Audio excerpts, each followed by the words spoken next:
Hello guys, welcome to this YouTube channel. अगर आप इस चैनल पे नए हैं तो ये वीडियो पाइथन प्लेलिस्ट का पार्ट है, जिसमें हमने अब तक काफी कुछ पाइथन रिलेटेड पढ़ा है, लाइक स्ट्रिंग फंक्शंस, इंटीजर्स के बारे में, इस तरीके की चीजें, एस्केप कैरेक्टर्स, फॉर्मेट फंक्शन। तो हम उसी को कंटिन्यू करने वाले हैं इस वीडियो में भी। तो इस वीडियो में हम स्ट्रिंग के और फंक्शन पढ़ेंगे। तो मैंने इसमें एक फंक्शन बनाया हुआ है ऑलरेडी एक, और उसके अंदर हमने कुछ चीजें लिखी हुई है जो हम अभी पढ़ेंगे एक एक करके। तो हम स्टार्ट करते हैं। नेक्स्ट पार्ट है हमारा एनकोडिंग। तो एनकोड फंक्शन क्या होता है? तो बेसिकली एनकोड इज समथिंग, किसी भी स्ट्रिंग को कैरेक्टर की फॉर्म में कन्वर्ट करना which is understandable by computers और अदर डिवाइसेस। तो हम इसको एनकोड कर देंगे तो क्या होगा कि कंप्यूटर इसको अपनी फॉर्म में कन्वर्ट कर देगा जिसको वो अंडरस्टैंड कर सकता है। जैसे ये एक इंग्लिश लैंग्वेज है जो हम अंडरस्टैंड कर सकते हैं। एनकोडेड स्ट्रिंग क्या होगी? जो सिस्टम कैन अंडरस्टैंड। तो बेसिकली हम एनकोडिंग इसलिए करते हैं कि जो form of string of bytes और कैरेक्टर्स इसकी फॉर्म में उसको कन्वर्ट कर देता है। तो इसी को की तरह हम अलग अलग टेक्निक्स पढ़ेंगे जो हम एनकोडिंग में करते हैं। पाइथन में हम एनकोड कैसे कर सकते हैं? तो मैंने यहाँ पे पाइथन में हमें फंक्शन प्रोवाइड करता है सिंपली डॉट एनकोड करके। तो अगर हम इस वैल्यू को इस तरीके से पास करेंगे एंड इसको रन करते हैं तो आप देख सकते हैं इसने कुछ उसको कन्वर्ट कर दिया है इस तरीके से। तो आप देख रहे हैं इस वैल्यू को इसने कन्वर्ट करके कुछ इस तरीके से एनकोडेड स्ट्रिंग बना दिया। तो ये ऐसे एनकोड वर्क करता है। एंड मैं आपको बता दूं, एनकोडिंग अलग अलग टेक्निक्स होती है एनकोडिंग की। तो बाय डिफॉल्ट UTF-8 फॉलो करता है। उसके अलावा एस्काई होती है और काफी सारी होती है। ये UTF-8 एंड एस्काई काफी कॉमन है। तो मैं आपको इन दोनों के बारे में बताता हूँ। भाई अगर आप कोई पास नहीं करोगे तो UTF-8 लेगा। अगर आप पास करोगे तो जैसे मैंने यहाँ पे एस्काई पास की हो तो इस तरीके से पास कर सकते हो। तो अब मैं आपको बताता हूँ डिफरेंट डिफरेंट पैरामीटर्स क्या क्या हो सकते हैं इसमें। तो जैसे फर्स्ट में मैंने एस्काई पास किया हुआ है, तो पहला कैरेक्टर एनकोड में अगर हम पास करेंगे तो उसका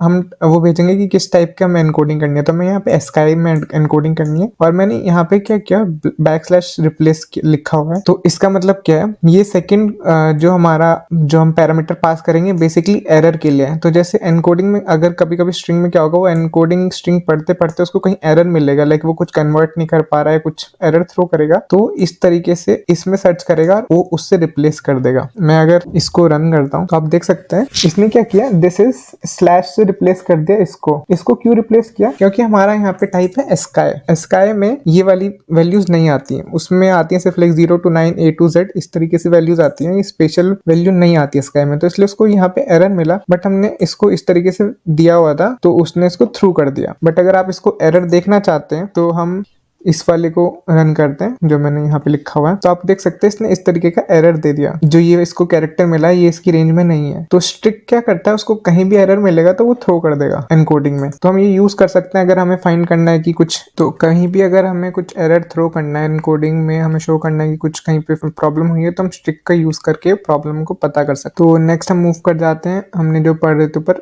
/रिप्लेस हो गया था हमारा। एंड उसके बाद हम इग्नोर में क्या, सिमिलरली आप नाम से सजेस्ट कर सकते हैं कि ये इग्नोर कर देगा एरर को। तो अगर इसको कहीं एरर मिल रहा है तो वो उससे हट के नेक्स्ट पे चला जाएगा। तो इसने यहाँ पे स्किप कर दिया इसको। अगर इस तरीके की स्ट्रिंग मिली, इसने कहा कि मेरे पास ऐसा कुछ एनकोड करने के लिए नहीं है तो मैं इसको इग्नोर करूंगा। तो नेक्स्ट पार्ट में मूव करते हैं। नेक्स्ट पार्ट में क्या है, नेम रिप्लेस। तो नेम रिप्लेस उसके जो वैल्यू उसको स्ट्रिंग मिलती है उसके नाम से रिप्लेस कर देगा। नेम से रिप्लेस करने का मतलब सिंपल, इसको रन करते हैं तो लैटिन स्मॉल लेटर शार्प ऐसे इस तरीके से इसकी वैल्यू स्टोर्ड है। तो ये इसने इसकी नेम से रिप्लेस कर दिया। इसको ये कन्वर्ट नहीं कर पा रहा था तो इसने इस तरीके से इसको कर दिया। तो नेम रिप्लेस ऐसे कर देगा। नेक्स्ट है हमारा रिप्लेस भी कुछ रिप्लेस करेगा, बट इसमें सिर्फ ये क्वेश्चन मार्क से रिप्लेस कर देगा। ऊपर तो उसने रिप्लेस किया था उसके नेम से क्योंकि वो नेम रिप्लेस था। यहाँ सिंपल वो क्वेश्चन मार्क से रिप्लेस कर देगा इस तरीके से। नेक्स्ट है हमारा XML कैर रिप्लेस। तो ये भी रिप्लेस करेगा क्योंकि नाम ऐसा है। और किससे रिप्लेस करेगा? XML से। तो अगर हम इसको रन करेंगे तो इसने इस तरीके से उसको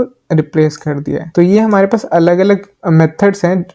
जैसे हम लोग ये हमारा क्या मोड होगा उस तरीके से हम पास कर सकते हैं। एंड ये हमारे अलग अलग एरर्स हैं, /रिप्लेस और ignore, name replace XML replace stick, इस तरीके से। तो हम इसमें ऐसे UTF-8 भी पास कर सकते थे अगर हमें पास करना है, अगर हम चेक करना चाहते हैं। तो आप देख सकते हैं इसमें इस तरीके से इसने कर दिया। और इसने देखा आपने उसमें जब हमने स्काई में लिया था उसने // दिया था क्योंकि उसको एरर थ्रो हो रहा था। बट फॉर UTF-8 में ये वैल्यू इंक्लूडेड है इसलिए इसने यहाँ पे एरर थ्रो नहीं किया, इसने // नहीं दिया। तो इस तरीके से अलग अलग मेथड्स हैं हमारे पास एनकोडिंग के, तो जो आप ऑन डिटेल पढ़ सकते हो। नेक्स्ट हम मूव कर जाते हैं नेक्स्ट फंक्शन पे जो कि है एंड्स विद। तो एंड्स विद क्या नाम सजेस्ट कर रहा है। तो मैंने एक टेक्स्ट लिया हुआ है एंड्स विद कोलन और लास्ट में इसमें कोलन इस तरीके से दिया हुआ है वैल्यू में। और मैंने यहाँ पे text co dot ends with और ब्रैकेट में कोलन पास किया हुआ है। तो ये क्या सर्च करता है कि अगर स्ट्रिंग इस वैल्यू से जो हम इसमें पास कर रहे हैं उससे एंड करिए, लास्ट कैरेक्टर वो हमारा मैचिंग है कि नहीं है। तो अगर हम मैचिंग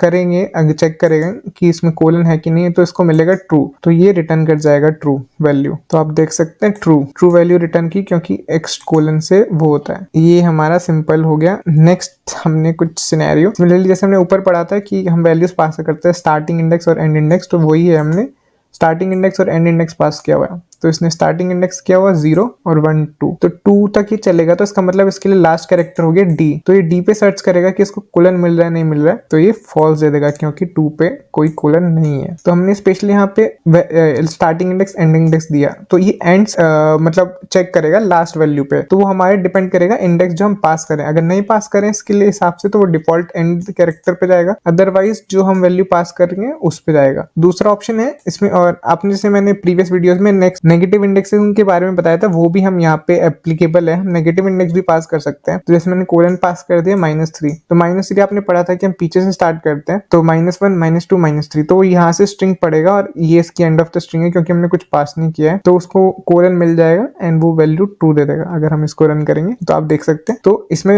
जरूरी नहीं है कि हमें पॉजिटिव इंडेक्सिंग देखनी है, हम राइट टू लेफ्ट भी कर सकते हैं। अगर हम नेगेटिव इंडेक्सिंग करनी है तो वो यहाँ से ऐसे चलाएगा नेगेटिव इंडेक्सिंग पे और वो वैल्यू सर्च करेगा एंड्स विद। तो जैसे सिमिलरली हमने एंड ऊपर डिस्कस किया था कि हम स्ट्रिंग भी पास कर सकते हैं और कैरेक्टर्स भी, तो सिमिलरली एंड्स विद में भी जैसे मैंने सारे सैंपल सिर्फ सिंगल कैरेक्टर के लिए हैं, हम उस पे स्ट्रिंग भी यूज कर सकते हैं। जैसे मैंने एक और स्ट्रिंग डिक्लेयर कर लिया है, text all is well if it's ends well करके इस तरीके से, एंड इसका लास्ट वर्ड वेल है, तो मैंने उस सेम प्रिंट में टेक्स्ट डॉट एंड्स विद में वेल डाल दिया है। तो हम इस तरीके से भी कर सकते हैं एंड ये ट्रू रिटर्न करेगा। अगर हम इसको रन करेंगे तो ये भी ट्रू दे देगा। ये फंक्शंस हम दोनों स्ट्रिंग्स एंड कैरेक्टर दोनों पे चला सकते हैं। ये तो हो गया हमारे इन फंक्शंस के बारे में जो हमने पढ़े हैं, और आगे भी हम इस अभी स्ट्रिंग के हम और भी फंक्शंस पढ़ेंगे डिटेल में। अगर आपको ये वीडियो अच्छी लग रही हो तो प्लीज इस चैनल को सब्सक्राइब करो एंड इस वीडियो को लाइक शेयर एंड कमेंट जरूर करो। Thank you.